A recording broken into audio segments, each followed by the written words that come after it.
Hello, welcome back to my channel. তোমরা সবাই কেমন আছো? আশা করি তোমরা সবাই খুব ভালো আছো।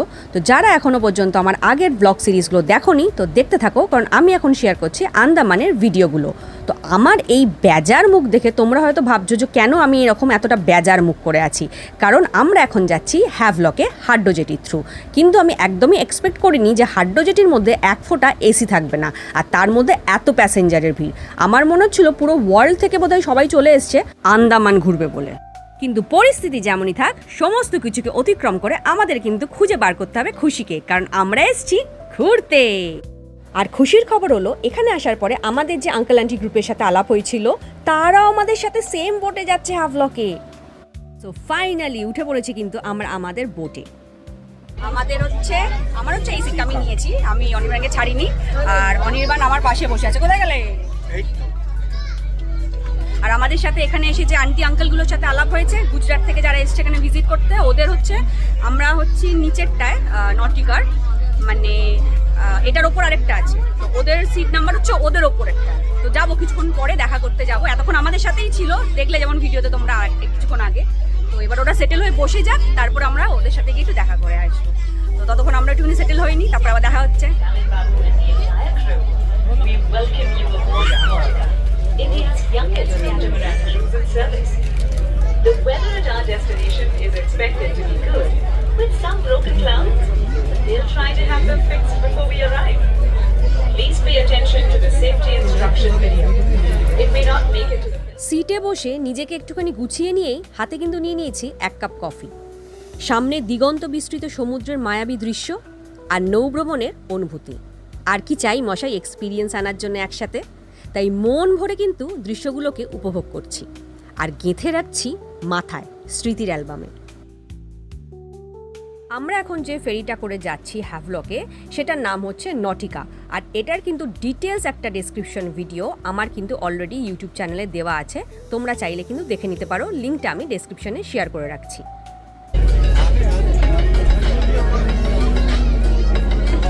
সমুদ্র দিকে তাকিয়ে থাকতে থাকতে কখন যে সময় কিভাবে কেটে গেল কে জানে। এই তো এসেই গেছি, প্রায় নামবো আর কিছুক্ষণের মধ্যেই।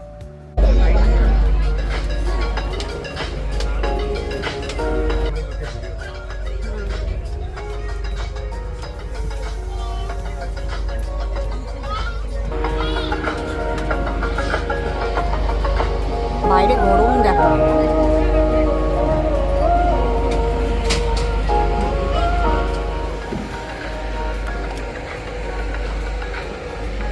এক এক করে কিন্তু সবাই নেমে পড়েছে ফেরি থেকে, আর নামার পর থেকে সবাই হয়ে পড়েছে সবার মতন ব্যস্ত। কেউ নিজের লাগেজ নিতে ব্যস্ত, তো কেউ আবার এই মুহূর্তটাকে ক্যামেরা বন্দি করে রাখতে ব্যস্ত। আর কিছুক্ষণ পরেই সবাই সবাইকার মতো রওনা দিয়ে দেবে যে যার হোটেলের দিকে। আমরাও একজন গাড়িওয়ালাকে বুক করে নিয়েছি। জেটি থেকে নেমে গাড়ি পেতে কিন্তু সেরকম কোনো অসুবিধা নেই, এখানে খুব সহজেই গাড়ি পাওয়া যায়। একটু দাম দর করে নেবেন, যদিও খুব একটা কিন্তু অন্যান্য গাড়ির সাথে হেরফের হয় না দামের মধ্যে। তো পৌঁছে গেছি হ্যাভলকে, তাই তো? প্লেয়ারে অনেক ঘুরে কসরত করে ঘুরে ঘুরে ঘুরে ঘুরে ফাইনালি হ্যাভলকে পৌঁছেই গেছি। এবার এখান থেকে সোজা যাব রিসর্টে, মানে হোটেলে। আমাদের হচ্ছে ওশিয়ান পার্ল, সেখানে গিয়ে অবশ্যই ভালো করে রেস্ট হতে হবে আমাদেরকে, কারণ এখানে ঘোরার জন্যে আমাদের প্রচুর ধুলোবালি, মানে খুব ময়লা হয়ে যাচ্ছে তাড়াতাড়ি এত ধুলো উঠছে। আর বাইরে এখানে সত্যি বলতে খুব গরম, মানে পোর্ট ব্লেয়ারেও খুব গরম পেয়েছি, এখানেও মোটামুটি ভালোই গরম, হিউমিড ওয়েদার, মানে ভীষণ ঘাম হচ্ছে। তো ভালো করে ফ্রেশ হবো, ফ্রেশ হয়ে আবার তারপরে দেখবো কোথায় কি বেরোনো যায়। ততক্ষণ সঙ্গে থাকো।